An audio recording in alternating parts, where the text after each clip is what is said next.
Okay, so here you'll see these. We have 4 arc lamps here. This one's a little noisy. That's the transformer vibrating, is what you hear there's there. Hydrogen, there's helium, mercury, and sodium. Sodium is yellow, mercury is white, helium is yellow, and hydrogen is purple. Okay, so I'm going to start at this end. This is the same photo sensor we had in the black body experiment. We're going to take that out because this sensor is good over, like, from like long infrared way into the UV. We're going to take that out and we're going to replace it with a more wavelength specific sensor. It's high sensitivity, from blue, green, and red. Not so much far infrared or short wavelength UV visible. And we're gonna take that out of there, and we're gonna set this right back where it was, the other one was, and we're gonna screw it in here in the position. Okay, let me get that started there. Okay, now those threads are. Hang on just 1 second. I gotta get this in there. Hang on there. Okay, so those threads are grabbing. So that sensor's been changed. You can see it has the electronic gain of 110 and 100, and we've already specified that we're going to be changing that for the different experiments of arc lamps. Now that's this of course is going to move through a range of angles here, and it has the rotary sensor as before that will measure the angle electronically through the computer. This thing here is a focusing beam for the light, and so is this one. It's but we're not going to use this prism. Instead, as we're going to use this diffraction grating, and as the light comes in, the different wavelengths will get sprayed out at different angles specific to their wavelength and their So let's put this in place. We want to take this. We're going to take this prism out of here. There's a wing nut under here. I have to. Let me show it to them. Yeah, you can see this. My fingers on the wing nut. Can you? Oh yeah, they can see. Can you see it? Okay. So let's see. I'm going to look down. This is always good for your experimental. And don't drop the washer there. There's a washer. There's a washer between the wing nut and the plate. So as I look down, if I turn clockwise, that'll be not right. Oh yeah. As I look down. Looking down, turning clockwise will loosen it as I look down. If I was looking up, I'd have to turn it counterclockwise because it's a right-hand thread. So I'll put my other hand under here to catch the washer and wing nut as they fall together. Let me sort of get this started here.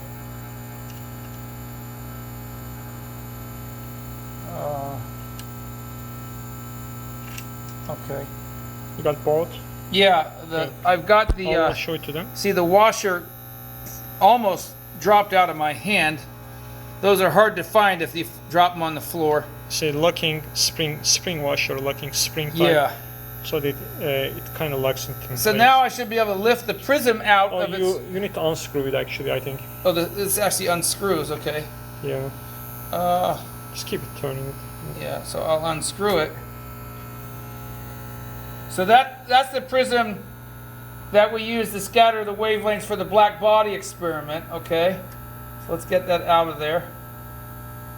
Oh, it's not so easy to do, is it? It just keeps unscrewing it.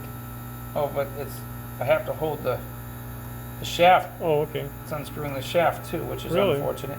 Yeah, they all have their own shaft. See? No, the whole thing. Yeah, it's coming. No, the shaft should be actually like it's attached. Welded, yeah. It's attached. So let's set that up here and out of the way. Well, we don't want to lose it. Maybe. We don't want to lose it. Okay, set it over there. Here. And then let me grab the diffraction grating, and I'll screw that down. And once I get it down in there. And don't make it too tight. You want to leave like a millimeter clearance so that it doesn't interfere with the table. And also, when I put this at 0 here, I want to make the face of that perpendicular to the direction of the pointing vector of the incoming light. course, they know what a pointing vector is because they took physics 172. Okay, now you wanna unscrew it like by a turn. That's a little bit too tight right there. Another half a turn. Right Yeah. there. So and then you want grating facing the source. So that's about right. Is that I mean, okay right there? So I mean, we could probably go even another turn. yeah, we can go another turn right there. Yeah, Okay. that's fine. Okay, so now I gotta get my hands under here and somehow get washer. this washer on there. I can get the washer. Okay, washer's on, and then I gotta sneak in here and get the wing nut. Try and get it started. It's a little bit like working on a car. Right. I don't know if any of you kids work on your automobile. It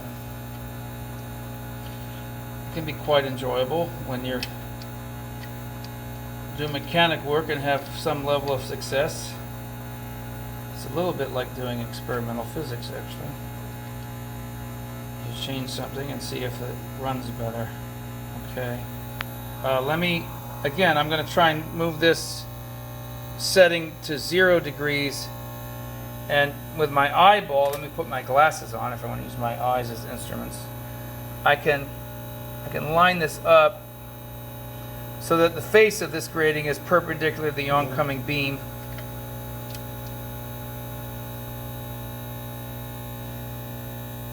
Okay, that's in place now. Now I can put that I can put this focusing lens back in position here. Okay. And then you want to probably remove this yeah, this black is body light the source. old this is light bulb. this is the black body spectrum light bulb inside there. Show them the light bulb inside. Yeah, I think they can see the light bulb. Yeah. Yeah. That's from your other experiment. We're going to set that up here and out of the way, along with its other And stuff. then To you go want to with. move this thing as far. Well, and do as we need possible. this in between there or no? Yeah, we need that in between. But do you want to move it like to the edge, probably? This guy to the very edge. It doesn't have to be exactly at the edge. And this is about 10 centimeters away, right? Maybe. Okay, then I'll put this other focusing lens, at 12, then about 10 centimeters. 12. Yeah. Oh, well, actually, you want to look at this one, probably, right? Oh, with respect to that, so about 13.5. You're right. Okay, that's right, because this is the edge. So there's their collimating slits that we talked about. You can zoom in on that. Can they see the collimating slits? Yeah. The different settings. And over here, you see the different aperture slits over here. And the distance between the collimating lens And the first collimating focusing slit lens is should be 10 centimeters. Yeah, they call this a collimating lens. Well, that's a collimating lens. So that's about 10. It's about 10 centimeters. And then there's a diffraction grating here. And then this one goes inside the rectangle there. Yeah, this goes inside this. There's a spacing here for it. You see the markings for the focusing lens. And then here on this wheel are the different settings. You can see I can spin this wheel to the different aperture slit settings. And that's the aperture, that's the opening into that goes into the actual photo sensor here, which then goes into your computer. Right. Okay. Okay, so I think that's pretty much the setup. So okay, we're gonna bring the first lamp we're gonna bring in place is this sodium. See the sodium lamp. So we will probably have to adjust the position of this apparatus because you see these holes are like in a different position. So we will do that when we get to it. Well, let's first set up the software here. Doug, maybe you can hold this. I'll become the cameraman. And then okay. And then so we are going to use a capstone, unlike in the manual which uses the old version. So we are going to use a new version of the software, which is the capstone. The data still is the old version. Okay, so now this is a new version. So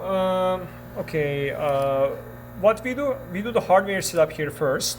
So our rotary motion sensor is already connected to the interface here in the software because that's automatic. So I go to settings here, properties, and I need to change the resolution to that's right. So just zoom focus on it, please. Let me see. There needs to be a resolution thing here.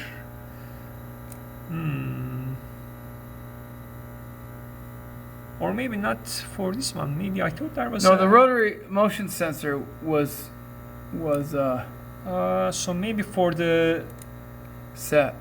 Yeah. because fixed. this one is a digital sensor, so I guess for this guy there is no resolution. So just double check. I think we are fine here. So I thought this one also had a resolution adjustment, but apparently not. So, alright, so looks like we are fine there. Let's not worry about the resolution of the sensor because it's automatic. Now, the other thing that we wanna connect. Oh, wait a second here. Oh yeah, that's correct. So as you see, can you show them the interface? Yeah. This is the rotary sensor connection here. It's connected to the Passport 1 interface. I mean, Passport 1 port here. It's Passport 1. Yeah. And our light sensor is connected to port A. And I don't need these two things here from Those the are from the black experiment. body experiment. We don't need those. So it's our high intensity light sensor. Okay, now if you could come here, I'm gonna connect our light sensor here on port A. So it's gonna be high intensity light sensor. Let's see, high intensity light sensor. Light sensor, high sensitivity. I mean high sensitivity. I said high intensity is high sensitivity. This guy. So It's a narrower bandwidth at higher and sensitivity. let's see if the setting for the gain is here. And here the gain is here, as you see. There's 1, 10, 100, 1000. Now that's the software gain. The software gain. And whereas over here you can see the switch has By the way, the this, electronic gain on the sensor this is a box. little bit different than the Data Studio. As you see here, the gain is expressed in numbers. In Data Studio, it was like low, medium, or high.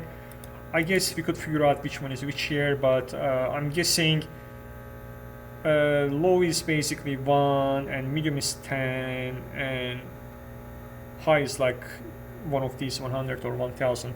Okay, so that's our gain adjustment for the sensor. Now I need to put the values in the calculator to calculate the like various quantities here. So I clicked on the calculator button here, and From the lab manual, you're going to input the settings. And it's very simple actually for this experiment. So the first thing that we are going to input is the angle. If I can find the formula so I'm not making any mistakes. Okay, so we just type in the formula here, which is angle.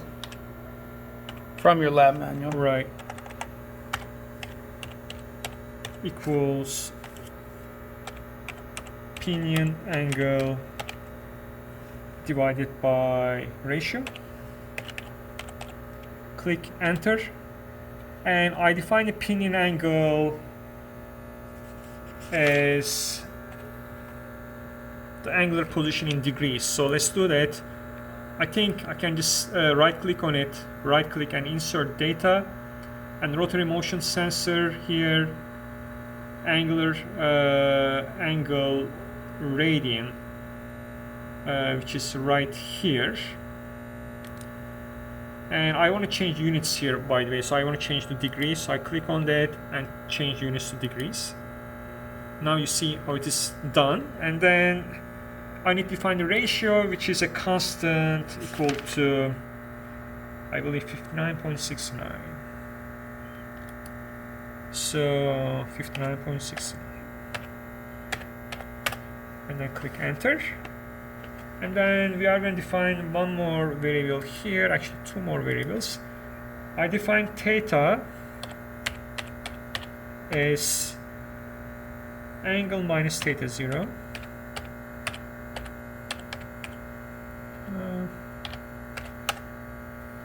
And theta is going to be just the angle basically, okay, I believe. Let me check.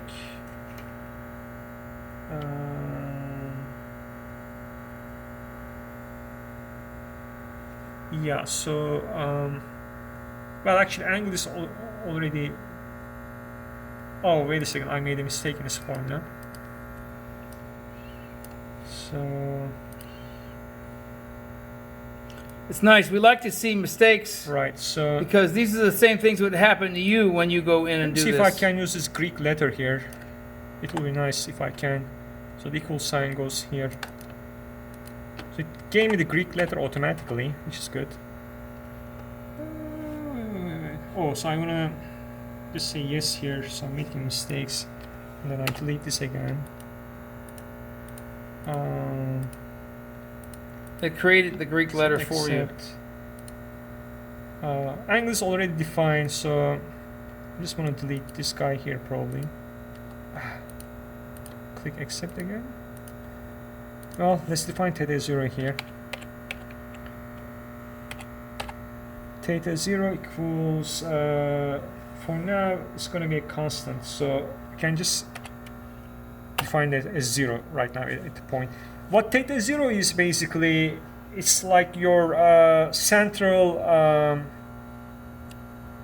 the optic line. axis, yeah. Central line. So this is like our calibration basically, because when Professor Berg was adjusting the grating, he tried to make it as 0 as possible, but in reality it's not going to be completely 0. Right, I tried to make the plane of the grating perpendicular to the incoming beam by eyeball. Yeah.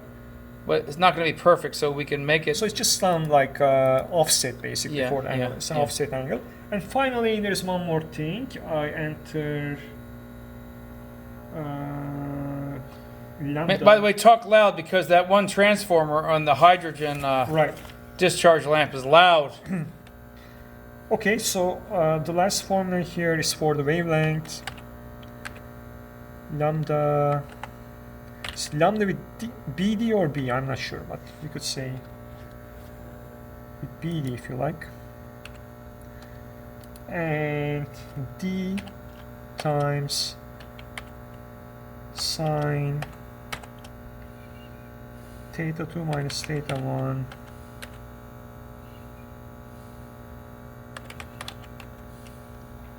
over 2 over n.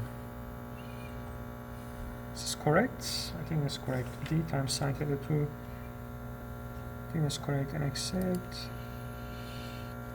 I think I might have made a mistake here. D times sine theta 2 minus. Yeah, I'm missing one parenthesis here.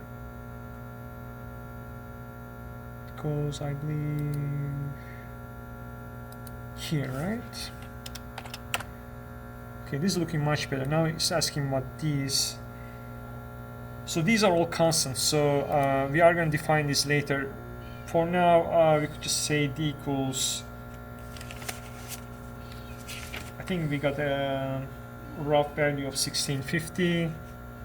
So that's my grating spacing. Turn off that transformer for now. No, we can't because. Okay. Speak Professor louder. Burke was asking me to turn off but it needs to warm up. If we turn it off, then we will have to warm it up again. Okay, so talk a little louder. Okay, so that's my grating spacing, and then we are gonna recalculate that when we calibrate the instrument. And theta 2 and theta 1, we are gonna measure these. That's 1650 nanometers for the distance between the slits Yeah. and the fraction grating. Okay, and, good. and M is gonna be basically just 1 or 2, but you'll basically measure theta 2 and theta 1 later when we actually take readings. Right. And then we could enter here for the pinion angle. Well, we don't need to really enter, so.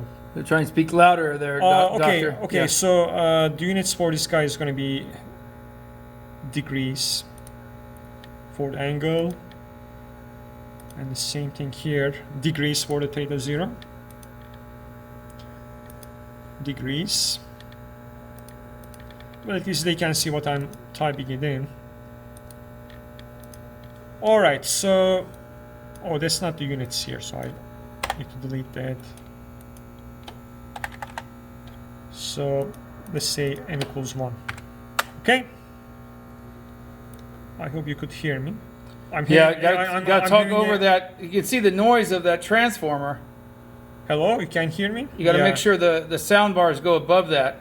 Alright, yeah, it's a noisy transformer. Okay, so that's our setup, and then let's generate our graph here. So can you show the screen here? So I'm gonna drag a graph. Can you see this side? Okay, yeah. So I'm dragging the graph onto the screen, and I'm gonna close the calculator for now. And our measurement is gonna be the light intensity, okay, versus it's gonna be the angle,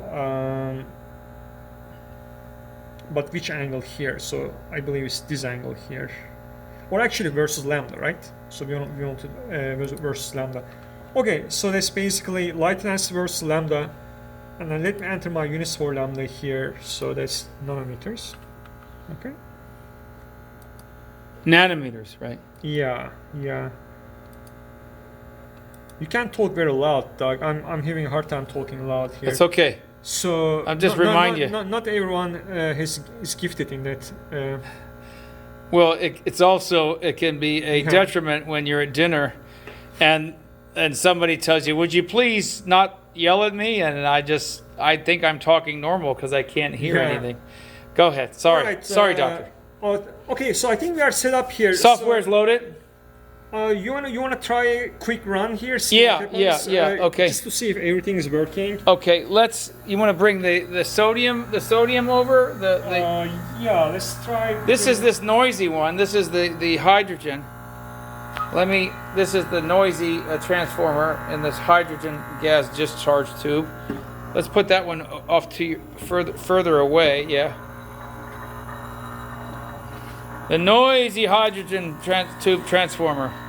You may have heard that sound, by the way, kids, if you are near a high voltage transformer that used to be on telephone poles. A lot of them are underground now. So that's not too off, so I need to just raise it just a little bit. So there's the sodium lamp in there, and it's going to send light into this first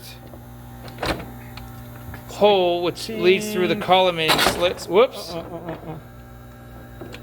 The clamp so the other slipped side. on the other side, so get that up to get it more level there. Yeah, it's pretty good, I think. Actually, it's too high. Interesting. Yeah, it looks high. That is higher than the opening to the lamp. We want to get that opening into the collimating slit, which is inside this. Oh, that's right now. I here. think it's pretty good. Looks pretty good.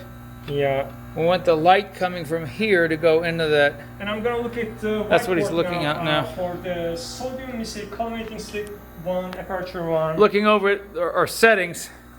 So I'm gonna loosen this. Set this to 1. Now that's the collimating slit, right? You put it at setting 1. And then this one is I'm gonna set it to 1 too. And the aperture slit is going to put it in position 1. Can you guys see the line there? Let me come in there. Yeah, we can see the sodium yellow doublet coming through. We can see it. It's a little bit high here, the line. So maybe let me adjust.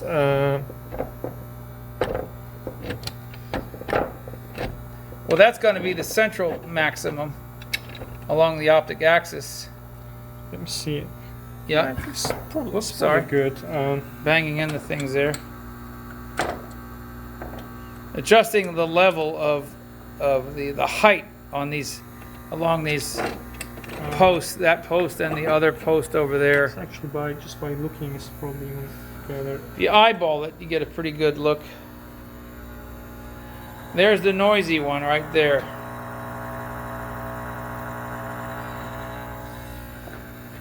This one over here is making some good noise too.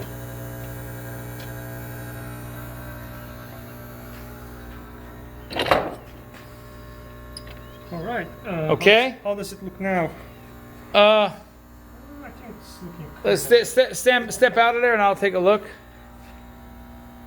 It looks like it's pointing down a little on this right side. I don't know if you are going to be able. I mean, it could be just because of this slit. I mean, collimating slit. Yeah, but let's. So let's not worry about that. And then I'm go with turn it. off the light and then see if we can actually do a data run on the sodium doublet line. So what Sodium we do, doublet line. Oh, I see. Wait a minute. Could you put that there again? I see the central Oh, by maximum. the way, let me turn the other lights around so that they don't interfere. Right, they're gonna add these. There's noise coming, light noise coming from the other lamps. You're gonna turn them around, and so hopefully now, okay, you see this. You can see this central maximum here, right there, and then over there you can see the M=1 sodium doublet, and there is on the left side. You can see them. Okay, so he's going to measure those angles that those maximum off axis maximum coming. Yeah. Now, is this going to switch files? No. Oh, okay. So we are already up in 25 minutes. Yeah, for data. Experimental setup. You want to? Well, these are actually. Let's just do a setup to see if things are working here. Okay. Let's see. You want me to move it through the angles as you? Oh no, I can't move it. Just give me a second here. Let me see the software gain. Software gain was that? Oh, I think we are fine in the software gain. Okay. So, Okay. Now this thing right here, as you know, okay, is going to move. let me see. Like in the black body measurement, that sensor is going to move through those peaks and measure the angles of those peaks. And it's going to, there he goes all the way around. Okay, there's some problem with our calculator here. And that's the rotary sensor right there. Okay, so it That didn't pin work. spins. Let's see why it didn't work. Oh, you okay, it did not. Oh, wait, because I'm plotting the wrong thing here. So I need to plot it as a function of angle, see what happens. Instead of wavelength, right? Because the wavelength is calculated from the data you put in. So let's see. Let me come over here. Let me see if I can take care of this now. And which angle I'm interested in here. We are interested in just the angle basically, or theta actually. So we need to. It doesn't really matter. So either angle or theta. So I guess let's go ahead and plot this guy. You want to go from the left of the first maximum. Okay, so I'm through the just central see maximum, and then what happens now when I change that. Okay, where's my theta here? he's fussing around with the software settings for those of you who are listening. Here it is. Can you show them the screen? Okay, hang on, let me come in. Okay, see, yeah. So now I'm showing you the light intensity as a function of theta. So you'll have to put the theta 0 here. At the central peak. Yeah, in the calculator, and then That peak at the left is the first sodium. It's two wavelengths, but they're so close together in value that we can't split them apart. Is that right? Right. So those are the We probably went a little too fast here, so we'll have to redo this run because we don't have much resolution. You see here. the peak on the right So of the central maximum and the peak on the left of the central maximum. We need to go through much slower because this Okay, this you is want not me good to data. move it through the values? Let me see again the calculator. So I got my pinion angle ratio, theta 0. Yeah, I think everything is good here. So we could now enter theta 0 here approximately. By the way you measure theta 0, you click on this here. I'll show them the coordinates tool. Can you focus on that? Yeah. So we click on that, and then you say coordinates data tool. Yeah. And then you drag this on your peak here. And that angle is going to be called theta 0. So that's 28.49. So right? theta 0 for the experiment is 28.49. Well, that's not very accurate, but because we did it very fast. Okay, we'll go do it again. So I'm gonna enter that here in the calculator, 28.49. Okay. See, when I did that, it shifted the curve symmetrically. It made that angle 0. Yeah. Okay, and then you see the peak. All right. To the left So and the right. now. Yes. Our settings are correct here, right? So, Okay. Doug, can you do a good scan now? Okay, I'll move it from the left of the first So I'm peak going to delete this last later on. through the central maximum and to the right. The first. Start from either the left or right, and then go to the central maximum. Okay, I'm starting to the left of the left peak, and I'll move through slowly. Are you ready, Doctor? I'm recording. Okay, here we go. The peak is coming up right soon there. Go slowly through the peak, please. Very slowly. Very slowly. Then moving my way toward the central maximum, which is on the optic axis, my theta equals 0 position. Approaching the central maximum, getting closer. Now moving through the central maximum slowly. As you see now, it's slightly different because we are doing it more slow. accurately.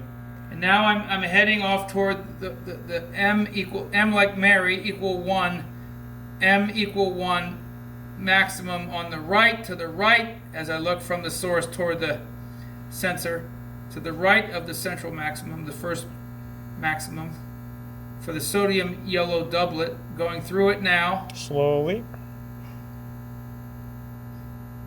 And through it now, completely through it now, okay. And the reason why you see them as different amplitudes is because the way the grating is glazed. So it's glazed toward one side. That has nothing to do with that's not because you know the left and right light is different, right? Right. So it's just because the way it's the grating is exactly physically made.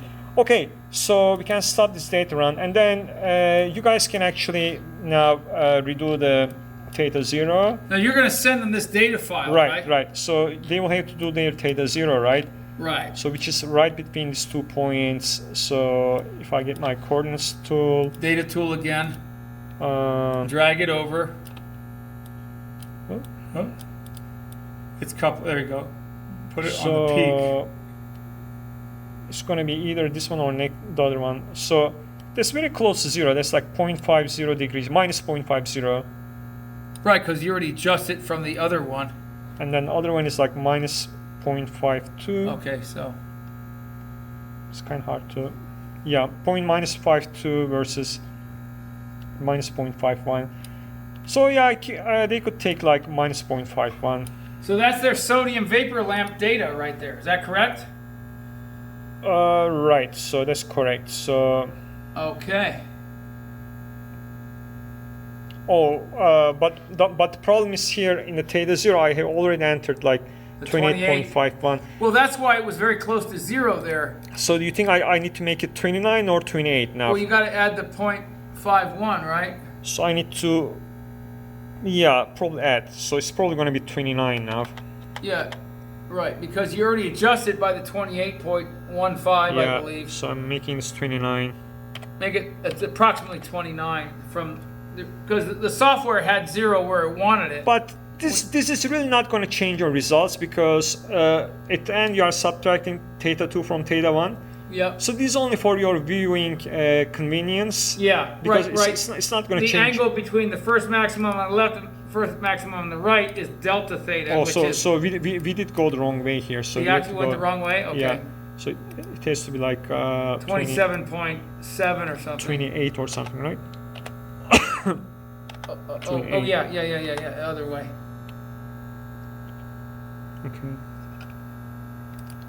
Okay, now it's almost 0 basically. So you need to focus and show your whole screen. Yeah. Show the bottom so they can see that that's 0 now, the central peak. Move this down a little bit so they can see the 0. Show this area here. So they can see that that's 0. Yeah. And focus down lower, right there. I also need to change my screen here. Okay. Right. Okay. Okay. Well, there's you're going to see the spread there. Okay, and then the crucial thing to do here when you analyze the experiment, you need to zoom on these peaks. And they can use the data analysis tool. Let's do it for them, the first one. Okay. Let me film for you. Yeah, go ahead. So he's going up in here and grabbing that. So this one is kind of looking like a nice Gaussian here, right? Yeah. Gaussian. So I get my tool. Where is it? Right here. And drag it over to the peak. Remember that's the left. Is that the left? You're zoomed in on the left peak, right? Yeah, so it's like minus 20.91. Let me enter it in my calculator.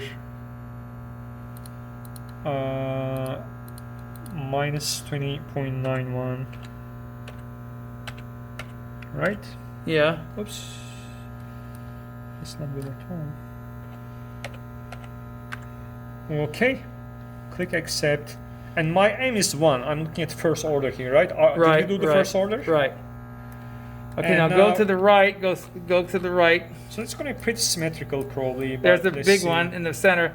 Here's the maximum on the right. And drag the data tool over to that peak and tell me the And angle. interestingly, we are seeing some structure here, which is kind of interesting. I'm I not think sure that's if in the it's grating physical. there. But this structure here, I'm not sure if it's physical or not. But Oh, it might let's. be a software artifact. I don't know. But We'd have to play around by changing the grading. Just gonna try to get. The By the way, go back to that wait, let's get that this. structure. Let's get this point first. Okay, let's get a data point of this peak. So that's 20.76. Okay, so 20.76 I'm minus the getting, negative of that other angle. 20.76 here. Theta 2. So theta 2 minus theta 1 is going to give you an angle of what? Except 20.6, and then lambda is supposed to be calculated here automatically, and then if I get a digits display here for the lambda like this, select measurement for lambda, it says 1510 0.176 nanometer. That doesn't seem to be right. That's angstroms. That looks like no, it should be around. It's yellow, right? The light is yellow. We know yellow light is around 500 somewhere, right?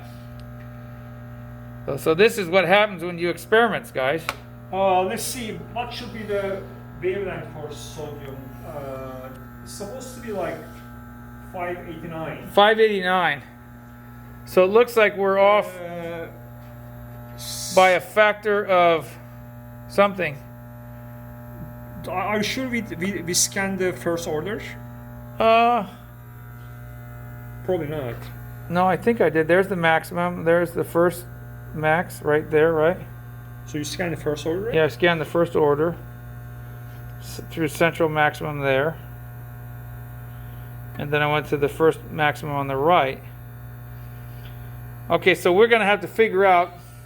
Let's see. And this is experimental physics. We know the wavelength is around 589 nanometers for the sodium doublet. So let's see, the theta and theta 0, they are both about 20 degrees.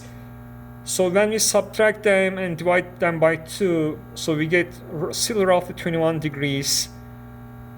So my d sine theta, if I can get a calculator here.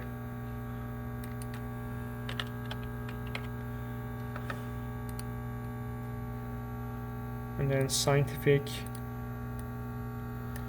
So m lambda is d sine theta, right? And lambda equals d sine theta. So d is supposed to be around 1650. We got that number from the grating, yeah. Times sine theta is like sine 21. Is that right? 1650 nanometers? Right. So sine theta, sine 21 in degrees.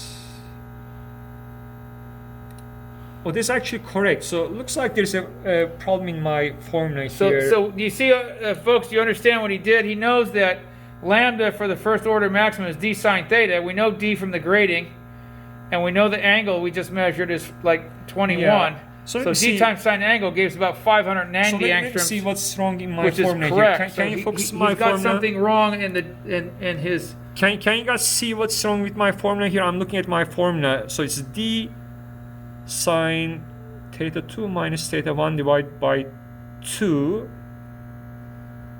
all over m. But what's d? Oh, I think I know what it is. I think I used wrong sine I think it's using sine function for the like gradients. I think that's what it is. So it's a units thing. Well, yeah. So I want to use a sine function for when the degrees. angle input is in degrees. And let's see, how do we do that?